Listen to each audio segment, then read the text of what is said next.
ওই বিঠ্ঠল ভগবানের দর্শনে যাবে দেখে এক ব্রাহ্মণ আর এক ব্রাহ্মণী দুইজন ওই নিজের গাছের বেশ পাকা পাকা আম। তো আমরা যেমন কি ভাবি যে বছরে একটা ফল হলে আমরা আগে ভগবানকে দেই, তো ওই ব্রাহ্মণ আর ব্রাহ্মণী সেই পাকা ফল নিয়ে পন্ডরপুর রওনা হয়েছে। কিছু পাকা আম, খুব সুন্দর আম। তো মনে মনে চিন্তা করেছে আমগুলো আগে প্রভুকে দিয়ে আসি, ভগবানকে আগে দিয়ে আসি। তো ওই আমগুলো সুন্দর থলির ভেতরে নিয়ে যত্ন করে নিয়ে যাচ্ছে। তো জানো তো ভক্তরা যখন ভগবানকে কিছু দিতে মন চায় না, বাসনা করে না, তো যতক্ষণে দেবে তারও ধৈর্যটুক ভগবান ধরে না। এরকম বহু উদাহরণ আছে জানো। বলে ভগবানকে দেওয়ার আগে এদিকে ব্রাহ্মণ আর ব্রাহ্মণী সেই পাকা পাকা আমগুলো নিয়ে রওনা হয়েছে, দূরের পথ পায়ে হেঁটে যাচ্ছে। আর ওই রত্ন বেদির ওপর ইটের ওপর দাঁড়িয়ে আছে সেই বিঠ্ঠলনাথ, বামে রুক্মিণী দেবী বিরাজমান। তো বিঠ্ঠলনাথ আর ধৈর্য ধরছে না। পূজারীগণ এত এত মন্ডা মিঠাই ভোগ লাগাচ্ছে না, মন ছুটে গেছে ওই আমের দিকে। আর মনে মনে চিন্তা করছে ওরা যে যে গতিতে যে গতিতে আসছে, তাতে এই আম পৌঁছাতে পৌঁছাতে আমার ধৈর্য মানবে না। তো বিঠ্ঠলনাথ কি করেছে জানো, ওই পাকা আম তাড়াতাড়ি নেবে দেখে ভক্ত ভালোবেসে নিয়ে আসছে না, এরম হয় জানো। কি করেছে, সাধারণ একটা ব্রাহ্মণের বেশ ধরেছে বিঠ্ঠলনাথ, সাধারণ একটা ব্রাহ্মণের বেশ ধরে মন্দির থেকে বেরিয়ে পড়েছে। ওরা কতক্ষণে এসে পৌঁছাবে সেই ধৈর্যটুকু ধরছে না ভগবান। সত্য ঘটনা ভক্তগণ। তো ওই ব্রাহ্মণ রূপে এসে ব্রাহ্মণের সামনে দাঁড়িয়ে একটা হাত পেতে বলছে, আমাকে কিছু দাও না, আমি 3-4 দিন হলো অভুক্ত আছি, দাও না। তোমাদের কাছে আমি দেখতে পাচ্ছি, সুগন্ধ পাচ্ছি, কিছু পাকা আম আছে, দাও না। তো সেই ব্রাহ্মণ আর ব্রাহ্মণী চিন্তা করছে, খুব ভালো, আমাদেরও সৌভাগ্য, চলো তাই এখান থেকে 4-5টা আম এই ব্রাহ্মণকে দিয়ে দিই, আর যা থাকবে আমরা শ্রীমন্দিরে পূজারীর হাতে দিয়ে দেব। তো কি করেছে, ব্রাহ্মণী তার সেই থলি থেকে সেই পাকা পাকা আম বের করে করে দিচ্ছে। আর ওই ব্রাহ্মণ কি করছে, এই আমগুলো নিয়ে মাথাটা একটু কোনো রকম ছিদ্র করে চুষে চুষে খাচ্ছে। আমরা যেমন ছোটবেলায় খেতাম না পাকা আম, একটু ছিদ্র করে নিয়ে হাতে দিয়ে চুষে চুষে খেতাম। তো ওই কিছুটা খাচ্ছে, আর ওই উচ্ছিষ্ট ওই ব্রাহ্মণী মায়ের আঁচলে ছুঁড়ে ছুঁড়ে দিয়ে দিচ্ছে। অল্প কিছুটা খাচ্ছে, আর বাকি আমের সেই আমটা সেই ব্রাহ্মণী মায়ের আঁচলে দিয়ে দিচ্ছে। ব্রাহ্মণ আর ব্রাহ্মণী তো অবাক চোখে চেয়ে আছে। আম ক্ষুধা পেয়েছে, ভালো কথা, খাও, সম্পূর্ণ খাও না, একটু খাচ্ছে আর ছুটে ছুটে এই আঁচলের মধ্যে দিয়ে দিচ্ছে। চলো ঠিক আছে, দিচ্ছে ব্রাহ্মণ। তো ব্রাহ্মণ বৈষ্ণব তো যত্ন করে 3-4টা আম ওইভাবে খাওয়ার পর সে ব্রাহ্মণ দেবতা বলছে, শোনো, আমার ক্ষুধা নিবৃত হয়ে গেছে বলে চলে গেল। তখন ওই ব্রাহ্মণী আর ব্রাহ্মণ চিন্তা করছে যে এই উচ্ছিষ্ট আমগুলো কি করবো এবার, যাক যদি কোনো পশু পাখি পাই দিয়ে দেব, তারা গ্রহণ করে নেবে। এই চিন্তা করে ওই একটা থলির মধ্যে ওই প্রসাদী উচ্ছিষ্ট আমগুলো নিয়েছে, আর কিছুটা আম আলাদা করে রেখে দিয়েছে বিঠ্ঠলনাথকে দেবে বলে। তো ব্রাহ্মণী আর ব্রাহ্মণ হাঁটছে, দুজনে মিলে মন্দিরের উদ্দেশ্যে রওনা হয়েছে। রওনা হতে হতে চলতে চলতে ব্রাহ্মণী আর হেঁটে আগাতে পারছে না। ব্রাহ্মণ এগিয়ে গেছে বৈষ্ণব, আর ব্রাহ্মণ বৈষ্ণবী তিনি একটু পিছিয়ে পড়েছে। কেন, তার ভারী হয়ে যাচ্ছে, শরীর ভার হয়ে যাচ্ছে, সে চলতে পারছে না। কেন, বলছে হাতের সেই উচ্ছিষ্ট যে আমগুলো ছিল, সেই থলিটা এত ভারী হয়েছে আর তুলতে পারছে না।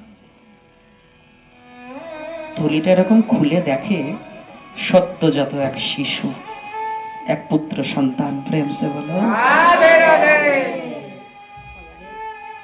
ব্রাহ্মণী মনে মনে চিন্তা করছে, ব্রাহ্মণকে ডাক দেয়নি, ব্রাহ্মণ তো এগিয়ে গেছে সামনে। ব্রাহ্মণী মনে মনে চিন্তা করছে, আমার এই থলির মধ্যে একটা পুত্র সন্তান, একে যদি এবার আমি কোলে নিয়ে নিই, তাহলে সমাজ আমায় কি বলবে। এ তো এর গর্ভে তো কোনো সন্তান ছিল না, অনেক প্রশ্ন করবে সমাজ। সমাজের ভয়ে ওই ব্রাহ্মণী কি করেছে, একটা সুন্দর বৃক্ষতলে একটু নিরাপদ জায়গা দেখে ওই ছোট্ট বালককে, সেই শিশুকে ওই বৃক্ষের গোড়াতে রেখে বিঠ্ঠলনাথকে স্মরণ করে মন্দিরের দিকে গমন করেছে। তো ওই ছোট শিশু ওই বৃক্ষ গোড়ায় বসে ক্রন্দন করছে। খানিকক্ষণ বাদে ওই পথ দিয়ে কিছু চর্মকার, যারা চামড়ার ব্যবসা করে, যাকে আমরা আঞ্চলিক ভাষায় মুচি বলি, 3-4 জন চর্মকার ওই পথ দিয়েই যাচ্ছে। তো ওই পথ দিয়ে যেতে যেতে ওই বৃক্ষর গোড়া থেকে শিশুর ক্রন্দনের ধ্বনি ভেসে এসেছে তাদের কর্ণে। তো বলছি, জঙ্গলের মধ্যে একটা শিশুর ক্রন্দন ধ্বনি। ওই চর্মকার 3-4 জন যারা ছিল, ওরা খুঁজতে খুঁজতে দেখছে ঠিক একটা বৃক্ষতলে একটা সুন্দর শিশু শুয়ে শুয়ে ক্রন্দন করছে। তো চর্মকার মনে মনে চিন্তা করলো, যদি শিশুটাকে এখন আমি এখানে দেখে চলে যাই, আর একটু বাদে সন্ধে হয়ে যাবে, তখন ঠিক কোনো না কোনো পশুতে এসে এর ক্ষতি করবে। তো চর্মকাররা বিধান করলো যে ভাই, একজন বললো আমি নিয়ে যাই। বেশ, নিয়ে যাও। তো ওই চর্মকারের ঘরে সেই ছোট শিশুটি ধীরে ধীরে ধীরে বাড়তে লাগলো। তার নাম হলো কি, চখমেলা।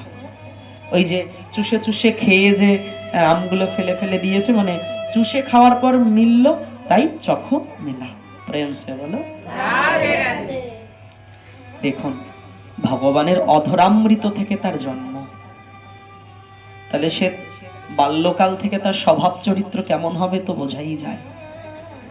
দরিদ্র ঘর, নিচু জাত, কিন্তু ছোটবেলা থেকেই না বিঠ্ঠলনাথের প্রতি একটা আলাদাই টান, খুব ভালোবাসে বিঠ্ঠলনাথকে। সারাদিন ওই বিঠ্ঠল নিয়েই থাকে, তার চিন্তা নিয়েই থাকে, তার কীর্তন নিয়েই থাকে। কিন্তু নিচু জাত, এই একটা বড় দুঃখ তার জীবনে, কোনোদিনও মন্দিরে ঢুকতে পারে না। ওই মাঝে মাঝে বিঠ্ঠলনাথের মন্দিরে, ওই চখমেলার বাড়ি থেকে মোটামুটি 12 কিলোমিটার দূর ছিল বিঠ্ঠল মন্দির, যেত। কিন্তু এই পূজারী পান্ডারা কি করতো, তাকে মেরে ধরে না তাড়িয়ে দিত, বলতো তুমি নিচু জাত, তোমাকে ঢুকতে দেওয়া হবে না। বারবার চখমেলাকে ঘুরিয়ে দেওয়া হতো। একদিন চখমেলার নিজ গৃহে কদলী বৃক্ষ ছিল, রম্ভা বৃক্ষ মানে কলা গাছ। তো কদলী বৃক্ষে বেশ ভালো কদলী হয়েছে, বড় বড় সুন্দর, তা পেকেছে। তো চখমেলা মনে মনে চিন্তা করছে, তা আমার গাছের কলা আমি যাই বিঠ্ঠলনাথকে কয়েকটা দিয়ে আসি। আবার মনে মনে এটাও ভাবছে যে কতবার আমাকে ঘুরিয়ে দেওয়া হয়েছে, আজকেও যদি ঘুরিয়ে দেয়, যাই না, দেবে তো ঘুরিয়ে দেবে, চলে আসবো। প্রভুর কাছে প্রার্থনা করতে করতে না সেই কলা হাতে, পাকা কলা হাতে নিয়ে মন্দিরের উদ্দেশ্যে রওনা হয়েছে। 12 কিলোমিটারের পথ পায়ে হেঁটে। তো মন্দিরের যখনই সামনে গিয়ে সেই কলা হাতে পৌঁছেছি, মন্দিরের সিঁড়িতে উঠবে, তখনই কিছু প্রহরীগণ ছুটে এসে চখমেলাকে বাধা দিয়েছে। কোথায় যাচ্ছিস? আমায় যেতে দাও না, দেখো না আমার প্রভুর জন্য আমার বাড়ির কিছু কলা নিয়ে এসেছি। নিচু জাত, তোর বাড়ির কলা প্রভুর সেবায় লাগবে? ভাবলি কি করে? তুই তো মন্দিরে প্রবেশই করতে পারবি না। যে একটু জোর করলো যাওয়াতে, পূজারীগণ এত মারলো, রক্তারক্তি করে দিল। চখমেলার শরীর কত কত জায়গায় কেটে গিয়ে রক্ত বেরিয়ে গেল। চখমেলা যেন চোখের জলে বুক ভাসিয়ে প্রভুকে বলছে, নাথ, যদি দর্শন নাই দেবে, আমার নিচু জাতে কেন পাঠিয়েছ? এই যে পূজারীগণ, এরা কত বিদ্বান, এদের কত বিদ্যা, এদের কত জ্ঞান, এদের কত পাণ্ডিত্য, এরা এই পাণ্ডিত্য জ্ঞান এগুলো দিয়ে কি কোনো সঠিক বিচার করতে জানে না? বেশ ভালো, যদি তুমি আমার সেবা নাই নেবে, আমিও তোমার দুয়ারে চৌকা, এই দুয়ারে সামনে দাঁড়িয়ে প্রতিজ্ঞা করে গেলাম, আমিও আজ থেকে আর কোনো অন্য জল গ্রহণ করব না। প্রেম সে হলো। চখমেলা কি করেছে জানো? ক্রন্দন করতে করতে সেই কলা ঘুরিয়ে নিয়ে এসে বাড়িতে এসে ঘরে দরজা বন্ধ করে কলা নিয়ে বসে বসে কাঁদছে। না, আমার সেবার কোনো যোগ্যতা নেই, তোমার সেবা আমি করতেই জানি না। তুমি বিদুর ঘরের ঘরণীর হাতের কলার খোসা খেয়েছো, আমার কলাটাও নিলে না। বসে বসে ক্রন্দন করছে। এদিকে ভগবান রত্ন সিংহাসনে বসে বসে চিন্তা করছে, কতক্ষণে আমি ওই চখমেলার কলা নেব। কি করেছে জানো? যখনই পূজারীগণ রাত্রে শয়ন আরতি করার পরে প্রভুকে বিশ্রাম দিয়েছে না, বিঠ্ঠলনাথ আর রত্ন সিংহাসনে বসেই ছিল না। কি করেছে জানো? রূপকেনী দেবীকে সিংহাসনে রেখে বলছেন, শ্রী তুমি এখানে থাকো, আমি আমার ভক্তের কাছে ছুটে যাই। বিঠ্ঠলনাথ সাক্ষাৎ তখন প্রথমে তো ব্রাহ্মণের কাছে ব্রাহ্মণ রূপ নিয়ে গেছিল, চখমেলার কাছে সাক্ষাৎ সে বিঠ্ঠলনাথ রূপ নিয়ে গেছে জানো। চখমেলা বসে আছে কলা হাতে নিয়ে, প্রভু সেখানে প্রকট হয়ে বলছে, চখমেলা, ও চখো, চখো বলে ডাকতেন, চখো দাও, তুমি তোমার কলা দাও। চখমেলা দেখছে বিঠ্ঠলনাথ সাক্ষাৎ সামনে দাঁড়ানো, দণ্ডবত প্রণাম করে জোড়হাত করে বলছে, নাথ এ তোমার কেমন লীলা? আমি যখন কলা নিয়ে তোমার দুয়ারে গেলাম তুমি আমায় মার খাওয়ালে, আর সেই কলা খাবার জন্য তুমি মন্দির থেকে নিজে সাক্ষাৎ এলে। লীলা বিহারী, তোমার লীলা বোঝা বড় দায়, তোমার লীলা বোঝা যায় না। চখ জানো, সকালে যখন তোমায় ঘুরিয়ে দিল না, তোমার কলা যখন পূজারীগণ আমায় দিল না, তোমার ওই কলা পাইনি দেখে আমি এবং লক্ষ্মী দেবী সারা দিন অভুক্ত, আজকে কিচ্ছু খাইনি জানো। দেরি করো না। কেন প্রভু? তোমার পূজারীগণ কত কত ভোগ নৈবেদ্য অর্পণ করে, বলে অর্পণ করলেই কি আমি গ্রহণ করি? অর্পণ করলেই তো গ্রহণ করি না। না, আমি গ্রহণ তখনই করি যখন তার মধ্যে কোনো ভাব থাকে। চখো, তোমার কলার মধ্যে যে ভাব আছে সেই ভাব তো ওদের মন্ডা মিঠাই ভোগ নৈবেদ্য 56 ব্যঞ্জনেও নাই। আমি তো ভাবের ভুখা, আমি তো ভক্তের হৃদয়ের ভাব পছন্দ করি। চখো, তুমি যদি পারো দাও না। দেখো না, সারাটা দিন না খেয়ে দাঁড়িয়ে আছি, আজকে কিচ্ছু খাইনি, দাও তোমার কলা দাও। চখো বলছে, নাথ আমি নিজে হাতে খাইয়ে দিই, দাও। তো চখো কি করছে জানো? কলার খোসাগুলো খুলে খুলে ছুলে ছুলে প্রভুর বদনে দিচ্ছে, তাই গৌর হরি বল। আর বিঠ্ঠলনাথ কি করছে? সেই কলাগুলো আনন্দের সহিত পাচ্ছে। যখন অর্ধেকটা পাওয়া হয়ে গেছে, তখন চখকে বলছে, চখো আর দিও না, এ কটা রাখো। কেন না? বলছি এ কটা আমায় নিয়ে যেতে হবে।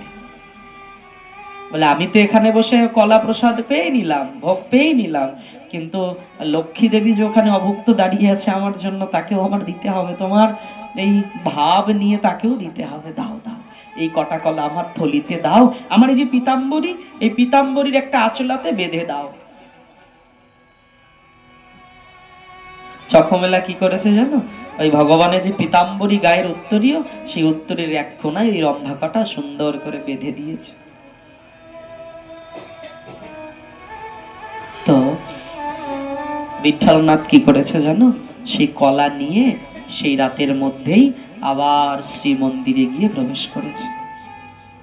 লক্ষ্মী দেবী রূপকেনী দেবীকে ডেকে ডেকে বলছে, রূপকেনী দেখো, এরকম স্বাদ, এরকম ভাব বোধহয় জীবনে কোনোদিন আমরা পাইনি, এই দেখো তোমার জন্য নিয়ে এসেছি। তো রূপকেনী দেবীও সেই ভোগ লাগিয়েছে, কলা পেয়েছে। তো কি করেছে? ওই কলা পেয়ে পেয়ে কলার খোসাগুলো ওই সিংহাসনের ওপর দিয়ে ছড়িয়ে ছিটিয়ে ফেলে রেখে দিয়েছে।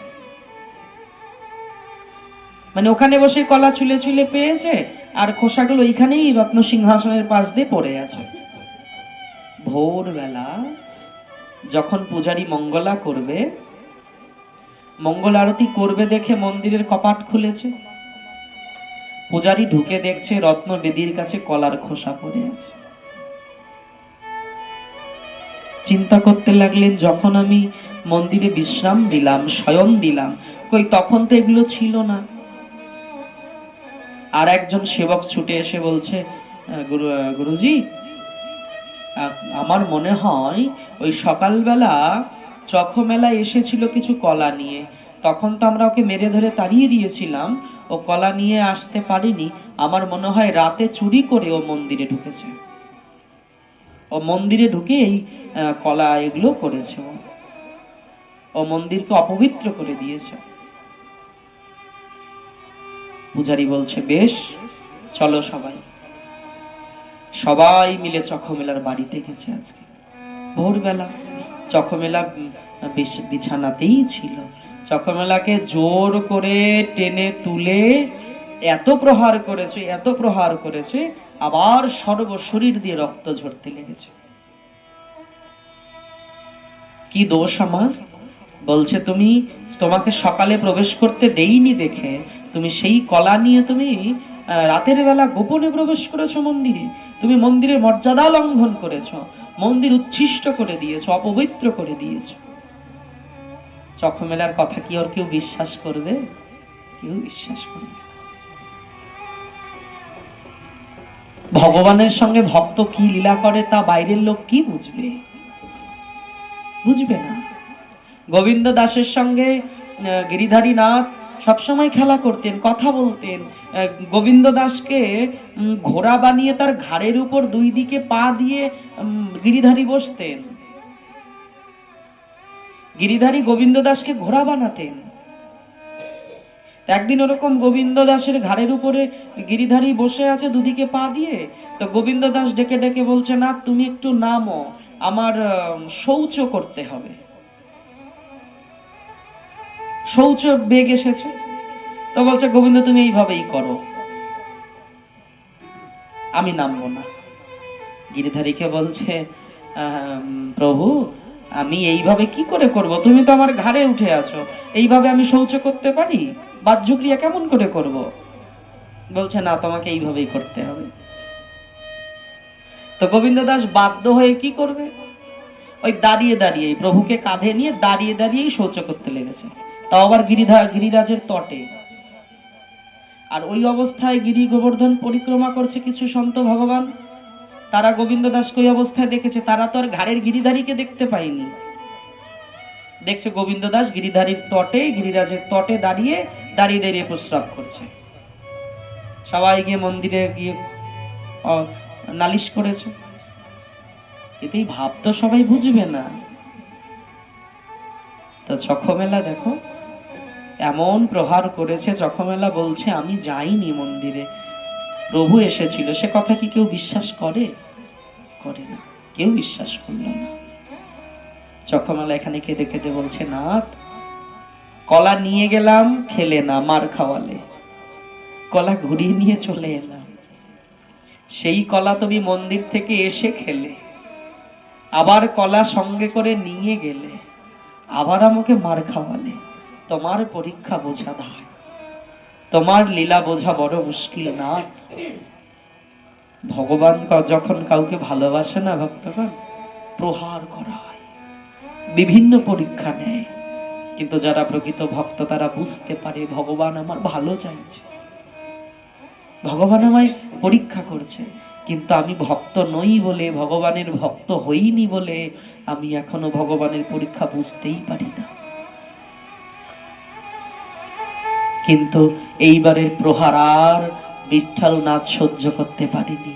কি করেছে জানো? ওই পূজারীগণ প্রহার করে যখনই মন্দিরে এসে ফিরেছে, দেখছে মন্দিরের প্রত্যেকটা কপাট বন্ধ হয়ে গেছে ভেতর থেকে, নিজে থেকেই। বিঠ্ঠলনাথের গর্ভগৃহের যে কপাট, সেই কপাট নিজের থেকেই বন্ধ হয়ে গেছে, কেউ খুলতে পারছে না। কত ধাক্কাধাক্কি করছে, জোর খাটাচ্ছে, না, মন্দিরের দরজা আর কেউ খুলতে পারছে না। কামারশালা থেকে কর্মকার ছুটে এলো ওই দরজা ভাঙার জন্য, না, সবাই ব্যর্থ হলো, কেউ দরজা খুলতে পারছে না।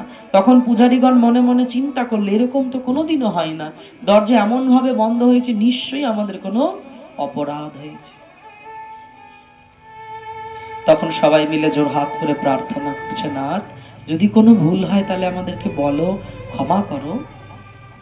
তখন মন্দিরের গর্ভগৃহ থেকে প্রভু গম্ভীর গলায় বলতে লাগলেন, তোমরা পণ্ডিত হয়েছ, উঁচু বর্ণে জন্ম নিয়েছ, তোমাদের পাণ্ডিত্য আছে, অক্ষর জ্ঞান আছে, তোমরা বিচার করতে জানো না। একবারও ভাবলে না, মন্দিরের দরজা দিয়েছ তোমরা, চখমেলা সেখানে কলার খোসা এনে কি করে ফেলবে? আমি স্বয়ং নিজে গেছিলাম তার কলা খেতে। প্রভু দরজা খুলবে না? তখনই খুলব যখন তোমরা গিয়ে চখমেলাকে আমার সামনে নিয়ে আসবে। সমস্ত পূজারীগণ সুন্দর একটা পালকি নিয়ে চখমেলার কাছে গিয়ে ক্ষমা প্রার্থনা করে বলছে, হে বৈষ্ণব ঠাকুর, চলো চলো, আমাদের বড় ভুল হয়েছে, প্রভু তোমায় ডাকছে আজ মন্দিরে।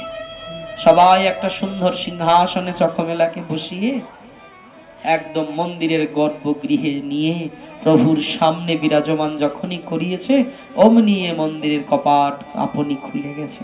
প্রেম সে বলো রাধে রাধে। তো ভক্তগণ জানো, ভগবানের কৃপা আমাদের প্রথমে না একটু ব্যতিক্রমী মনে হয়। দেখো, চখমেলার বৈষ্ণবতার প্রাধান্য দেবে বলে তিনি কত বড় লীলা করলেন, কিন্তু সাধারণ আমার মতো সাধারণ ব্যক্তি কি ভাবলো, যে প্রভুকে ভালোবাসে তার কষ্ট সহ্য করতে হয়।